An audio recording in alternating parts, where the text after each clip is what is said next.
Domi, foi triste de ver. Eu vou te falar que eu liguei a TV, já estava rolando a pancadaria, né? Eu voltei um pouco para ver como começou, porque não fazia sentido o que eu estava vendo. Era para o jogo já estar rolando e não estava, né? Feio, muito triste. Assim, a gente tem que analisar dois aspectos, né? O que aconteceu fora de campo e o que aconteceu dentro de campo. Mas eu vou te dizer que eles têm o mesmo grande responsável, sabe? A gente precisa falar sobre isso, né? A CBF precisa ser refundada, gente. Eu digo isso há algum tempo. Essa CBF aí, assim como já foi a CBD, né? Não seria a primeira vez. Gente, a CBF não é um plano de Deus, ela não está escrito em pedra, não veio assim dos céus, isso aqui precisa existir. Nós podemos, sim, refundar a entidade que controla aquilo que a gente acha que é uma das coisas mais importantes das nossas vidas, né? Senão não estaríamos aqui. Futebol. Exatamente. A pancadaria começou ainda durante o hino, gente. Foi uma pancadaria entre torcedores. Depois a gente viu as imagens horríveis envolvendo a polícia. Cena de guerra. Crianças chorando, mães, idosos desesperados, machucados. Muito triste. E não parou nem quando os jogadores, o Marquinhos e os jogadores da seleção argentina foram lá, assim, se aproximaram, foram bem perto mesmo dos torcedores para tentar acalmar, mas nada fez um empurra-empurra, a briga parar. E aí começa o outro empurra-empurra, que é de quem é a culpa. Segundo o Pedro Ivo, na ESPN, rolou uma reunião emergencial que classificou esse jogo como perigoso, mas isso foi ignorado pela CBF, que decidiu não separar as duas torcidas, Igor, mesmo depois do que aconteceu na final da Libertadores entre os torcedores argentinos e brasileiros. E até agora a CBF não se pronunciou. Bom dia, Domi, bom dia, Mili, bom dia, Danilo, o pessoal que está acompanhando a gente aqui no All News Esporte. Na verdade, a CBF mandou uma nota oficial às 3h57 da manhã. A gente ainda estava ali desacelerando o que tinha acontecido no estádio, né? A gente volta para casa, prepara as matérias e chega a nota da CBF tentando explicar um pouco e entra bastante nesse contexto aí que você mencionou do empurra-empurra, de quem é a culpa, de quem é a responsabilidade. Fato é que houve essa reunião, a CBF diz isso, afirma isso, reconhece isso, a FERJ também, é um documento que está no site da FERJ, com uma ata assinada por vários órgãos, tanto de segurança quanto de operação do jogo em si, a concessionária Maracanã e tal, e não apareceu ninguém para dizer, opa, peraí, será que a gente deve separar torcedores argentinos de brasileiros? Não, o jogo foi tratado como um jogo de torcida mista desde o início, essa bandeira vermelha incluía muito a questão do entorno, né? Até pelo que ocorreu na final da Libertadores entre Boca Juniors e Fluminense, teve algumas situações problemáticas de acesso por conta todo mundo dizendo que tinha ingresso, outros dizendo que tinha ingresso falso e tal. Tanto que o Ministério Público falou para a CBF, segundo a CBF, né, que é para ter ingresso físico, então teve esse elemento a mais também no jogo. Mas o fato é que todos os órgãos envolvidos aí, e a CBF, claro, como organizadora do evento, entra nesse balaio todo, e todos os órgãos de segurança também, porque ninguém parou, olhou para dizer assim, será que a gente deve separar torcidas visitantes, a torcida visitante da torcida local, como ocorre em jogos do Campeonato Brasileiro, ou segue a vida do jeito que nos jogos de eliminatórias, em todos os outros jogos aqui no Brasil da seleção, em que não tem divisão de torcida. Seguiu a vida, mas infelizmente houve um conflito ali entre os torcedores, enfim, e aí, em consequência disso, essas cenas lamentáveis, como diz o jargão aí do futebol, né? As cenas que a gente não gostaria de ver nem em flashback, dessa situação toda, enfim, de uma violência ali naquele momento no setor sul do Maracanã. E aí, pessoas detidas, pessoas assustadas, a polícia agindo de forma intensa, talvez muito truculenta ali para dispersar a confusão. E, enfim, um péssimo exemplo. E agora os problemas aí vão continuar, porque isso não acaba só no jogo em si, tem alguns desdobramentos que a gente vai falar ao longo do programa. Perfeito, Igor. Muito obrigada mais uma vez. O Igor foi dormir, como vocês viram, né, depois de 4 da manhã e acordou cedo para trazer as informações para a gente aqui. Muito, muito obrigada. Danilo, já tem gente aqui falando no chat, mas o Rio de Janeiro é caótico. Sim, tá sendo um período muito caótico, com várias notícias horríveis vindas do Rio de Janeiro, mas não dá pra gente falar que é um caso isolado, né? A gente teve há pouco tempo brigas com os torcedores invadindo o gramado em Curitiba, em São Paulo os clássicos são feitos com torcida única e por aí vai. Pois é, eu acho que a questão do Rio tem um pouco que vai além do futebol também, né? Teve a questão da Libertadores na final com Fluminense e Boca Juniors, mas teve agora toda a questão da Taylor Swift. Eu acho que o pessoal tá lembrando desses casos recentes para falar um pouco do Rio de Janeiro, mas é isso, não dá para falar que é só o Rio de Janeiro, é o único lugar do Brasil que tem esse tipo de problema. Ontem realmente assustou, e acho que o principal para mim é essa questão da organização, de ignorar uma situação que a gente sabe que daria problema num jogo. Brasil e Argentina, se fosse Brasil e Bolívia, Brasil e Venezuela, Brasil e Paraguai, até Brasil e Chile, acho que daria para ficar tranquilo num jogo, misturando torcida. Agora, Brasil e Argentina, é claro que ia dar problema, porque já tinha dado problema recente entre brasileiros e argentinos numa final de Libertadores, que ok, não é a mesma coisa, clube é diferente de seleção, mas quando canta o hino, tem a música do Maradona, que a torcida do Brasil invariavelmente ia cantar e algum argentino poderia ficar chateado, ou os argentinos iam cantar a questão deles serem os atuais campeões do mundo, o Brasil não ganha há 20 e poucos anos uma Copa, então é claro que ia ter um clima, uma faísca, e que em algum momento ia dar o problema. E aí depois, assim, se não tivesse dado problema no hino, daria problema depois, quando o Brasil fez 1-0, quando a Argentina fez 1-0, desculpa, teria dado problema se não tivesse já aquela separação maior. Então era um caso claro para mim de problema, e que para mim, o principal culpado, nesse caso a CBF, que foi a organização que ignorou esse problema, que não pensou nesse problema. E aí, Mili, Igor e Domi, essa questão de como a polícia do Rio reage, de como a polícia brasileira em geral reage a problemas, a gente já está cansado de ver, né? Não é a primeira vez, não vai ser a última, é uma reação totalmente desproporcional e mal preparada, de dar pegar e ir para cima com cacetete, batendo como se fosse torcedor. Ali parecia que os policiais estavam encarnando mesmo. Não, agora aqui é Brasil e Argentina, a gente foram para cima de argentinos ali, batendo de forma totalmente desordenada. É claro que tinha os argentinos que foram para cima dos policiais, que jogaram as cadeiras, não estou dizendo que eles estavam ali santinhos nem nada, mas a reação de uma pessoa que a função dela é acabar com a briga, é acabar com a falta de organização, a reação não foi nada boa. Aí tem aqui no nosso chat o nome, Bom Nick falando aqui, ó, deles serem racistas, ninguém fala, né? Mas olha, já sabe a quantidade de episódios racistas. A gente teve essa reunião que fez um documento falando que era um jogo emergencial. Aí eu fico pensando, Mili, como é que foi essa reunião da CBF? Não, vamos pegar esse documento aqui, falando que é um jogo código vermelho, sei lá a terminologia certa que eles usam por lá, não importa. O importante é que eles resolveram picar o documento e falaram, não, vamos vender ingresso em cima da hora, não vamos pôr polícia lá, não. Eu não entendo, juro por Deus, que me dá muita raiva, porque eu não entendo o que se passa na cabeça deles, Mili. Então, vamos começar do começo. Nós somos racistas também. Não vamos apontar o dedo para eles. Nós somos racistas também. Tem todas as semanas episódios de racismo nos nossos estádios, nas nossas ruas. Racismo é estrutural também. Não é só um desvio de caráter. É a maneira como nós somos socializados e socializadas nessa sociedade. A coisa mais fácil do mundo é apontar o dedo para o outro e falar, estou vendo racismo ali. Mas o melhor seria a gente se olhar no espelho e entender que existe racismo aqui, em doses cavalares. Então, primeiro, somos todos racistas. Começa daí, né? Precisamos nos deseducar disso.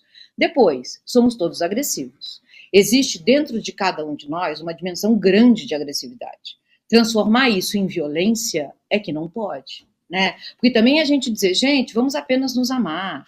Escutem aí a gente vaiando o hino de vocês, calminhos. A gente vai vaiar, a gente vai xingar o maior ídolo da história de vocês. Não é assim que as coisas funcionam, né? Então, assim, reconhecer a dimensão de agressividade dentro da gente, que, aliás, o futebol cutuca em todos e todas nós. Você que está nos ouvindo aqui sabe muito bem disso. A questão é que você não pode deixar a agressividade se transformar em violência. Você precisa de um tanto de civilidade dentro de você, de um tanto de maturidade dentro de você, né? Para não deixar isso vir à tona, para você trabalhar isso em você. Então começa que a CBF, diante de um jogo de risco, resolveu, gente, economizar no policiamento, porque o primeiro policiamento, ele é pago, é um policiamento privado. O policiamento, o BEP, que é o Batalhão Especial da Polícia em Estádios, entrou depois. E não é que um é melhor que o outro, não, tá? Porque eles não entram para parar a briga, eles entram para se somar à briga. Tudo piora quando eles chegam, né? Então, o que a gente viu foram criar... Domi, você tem uma história, já você pode contar, você tem uma história do porquê que você, com 7 anos, você foi ao estádio, viu uma coisa parecida e ficou traumatizada para o resto da vida. Então, essas crianças e as mães que estavam ali com elas, responsáveis, que tinha pais com filhos também, nunca vão esquecer disso. Então, é tudo errado do começo ao fim. A CBF, gente, a CBF executa há muito tempo, não é só o Edinaldo não, tá? Antes dele também, executa há muito tempo um projeto muito bem elaborado de fracasso para a seleção brasileira, como instituição social. Como negócio, é um sucesso. Tá tudo certo, gente, os patrocinadores estão lá, eles pagam e pagam bem, a CBF tem dinheiro em caixa, precisa dar lucro como qualquer empresa privada, né? Então tá tudo certo, a CBF SA está ótima. O futebol brasileiro está falido. Mili, você sempre dando uma aula. Aqui, ó, Lois Bernardes, isso é muito verdade. Paulo Andrade, melhor time de comentaristas. Anselmo Micheletti, boas análises, Mili, parabéns. Igor, vou fazer mais 2 perguntas para a gente se despedir de você, porque eu sei que você foi até 4 da manhã, né? E tá merecendo um descansinho. Não sei nem se você vai conseguir, porque ainda tem muitos desdobramentos desse caso, como você mesmo disse, né? Mas a gente já tem o número oficial de quantos torcedores foram presos e quantos se machucaram na confusão de ontem? Domi, só vou fazer um parênteses em relação ao argumento da CBF, para a gente entender um pouco como é que ela entendeu essa questão da organização do jogo, né? A entidade citou, por exemplo, casos recentes como a final da Copa América, teve Brasil e Argentina em Belo Horizonte, né, na semifinal, e Brasil e Peru no Maracanã na final. Então, nesses jogos, ninguém faz torcida separada, né? Ninguém faz a separação, como eu mencionei, do tipo do Brasileirão. E aí, na cabeça da CBF, vida que seguiria, enfim, e aconteceria do jeito que sempre aconteceu, sem tantos conflitos defogados assim, mas ninguém talvez se atentou com o contexto aí que o Danilo mencionou, recente, dessa animosidade aqui, dessa tensão entre brasileiros e argentinos por conta da final da Libertadores, e no setor sul, que é justamente onde a torcida do Fluminense costuma ocupar o espaço. A gente não sabe a origem dos torcedores brasileiros que entraram nesse confronto, mas tem essa nuance também. Sobre feridos e presos, né, as informações já estão muito truncadas, né? O Bruno Braz ficou lá mais próximo do GCRIM durante a noite, enfim, ele está relatando, trouxe o relato também em uma matéria aqui que está publicada aqui desde essa madrugada, né, um cenário de que chegou 3 torcedores argentinos tiveram ferimentos e um precisou ser atendido no Hospital Souza Aguiar, aqui no centro do Rio de Janeiro, porque tinha uma fratura no braço, uma situação um pouquinho mais grave de outros. E eu encontrei nos corredores também do Maracanã o representante médico da CBF, né, Dr. Jorge Paguri, que estava lá vendo como é que estava a situação, e até então, né, quando eu encontrei ele, não tinha tantos feridos de forma grave assim. Claro que o pessoal se machucou, obviamente, pela truculência da polícia, mas depois um precisou ser levado ao hospital. Enfim, teve uma imagem de um rapaz com sangramento bem intenso na cabeça, inclusive. Enfim, provavelmente esse torcedor, não consigo cravar para vocês, mas teve esse episódio. E a questão de presos e detidos, né? Teve uma leva de 7 pessoas levadas inicialmente, um deles conseguiu provar lá por meio de foto e vídeo do celular que não estava na treta e acabou sendo liberado. E aí outros 6 caras, segundo a informação do Bruno Braz, caras que eu digo, podem ser homens ou mulheres, enfim, a gente não tem a definição do gênero ali, mas outras pessoas foram autuadas ali por promoção e prática e incitação à violência. Então daria ser 12 pessoas nessa questão do conflito, e teve uma torcedora argentina, essa sim, mulher, que a gente pôde confirmar, que foi levada por uma funcionária lá, denunciada porque teria cometido ato de racismo, enfim, nesse contexto todo de confusões ali envolvendo os torcedores argentinos e brasileiros no setor sul do Maracanã. É o que a gente tem por enquanto de informação. Claro que, enfim, não sei se provavelmente, né, o juizado especial criminal ali deve divulgar, assim, provocado algum tipo de balanço dessa operação, mas por hora é o que a gente tem de números até início do segundo tempo, ali, meados da partida, depois de tudo que aconteceu sobre esse caos aí no setor sul do Maracanã. A gente vê essa foto do Dibu Martins, o goleiro argentino, pulando lá para tentar parar a polícia, cenas realmente intensas, fortes, e que a gente não gostaria de ter visto no estádio. Boa, Igor, verdade. Agora, para a gente encerrar a segunda coluna Lei em Campo, a CBF pode ser punida com uma multa. Já se falou disso ontem? Ninguém estava pensando depois do jogo, nossa, vamos tomar uma punição, mas isso aí eu considero inevitável, né? A gente toma por base o jogo do clássico da Anvisa, por exemplo, sobre como a FIFA deu uma multa relativamente pesada para a CBF, algo na casa de 1,6 milhão de reais, aí, que foi a multa em franco suíço. Então, o câmbio ainda prejudica. Mas, de fato, quando a gente olha para o viés da justiça desportiva, a CBF é total responsável diante da FIFA, do Comitê Disciplinar da FIFA, e isso vai ser enviado às instituições da FIFA, nesse caso aos órgãos jurídicos lá, pelo delegado da partida, que faz um relatório e encaminha toda essa descrição, enfim, tudo que aconteceu no estádio para a FIFA. E o detalhe é que o Brasil só vai jogar como mandante, novamente, visitante também, só volta a jogar de qualquer forma nas eliminatórias em setembro do ano que vem. Então, tempo bastante aí para a FIFA dar algum tipo de resolução, analisar o caso, e a CBF já saber qual será provavelmente a provável punição, né, do que virá em decorrência desses episódios tristes e lamentáveis. Pode ser uma multa, enfim, a FIFA pode até tomar algum tipo de medida mais drástica, como restringir o percentual de torcedores, enfim, mas ainda é conjectura sobre o que viria, mas uma multa é muitíssimo provável. É difícil que a CBF escape sem receber uma pena pecuniária pelo que aconteceu no Maracanã ontem. Afinal, é ela que embora argumente que a gente tenha contratado o serviço de operação do estádio, mas, em último caso, ela, como mandante, né, para fins desportivos, é a responsável pelo jogo e por tudo que ocorre na praça desportiva, e, logicamente, isso vai ser levado em conta pelos comitês, pelos órgãos, né, disciplinares da FIFA. Perfeito, Igor Siqueira, muito obrigada mais uma vez por madrugar para participar desse programa, depois de ter trabalhado até 4 da manhã. Bom trabalho por aí, que a correria vai ser grande. Pois é, fim de data FIFA, mas o assunto continua, as discussões continuam. Hoje aqui no Maracanã a gente vai ver mais um jogo, né? O jogo do Fluminense e São Paulo, acho que um clima mais ameno. E amanhã ainda tem Flamengo e Red Bull Bragantino, o estádio recebendo muitos jogos aí, muitos eventos acontecendo aqui. No Rio de Janeiro, como todos vocês mencionaram, está um pouco caótico, teve calor, teve Taylor Swift, teve um monte de coisa acontecendo. Ressaca. Teve ressaca no mar, né? Aquela doideira que foi lá no Leblon, Ipanema, enfim. Muita coisa acontecendo aqui no Rio de Janeiro, a gente acompanhando o que ocorre aí no viés desportivo e trazendo as informações para vocês que estão aqui com a gente no canal do Boa Esporte e pelo Boa Esporte também.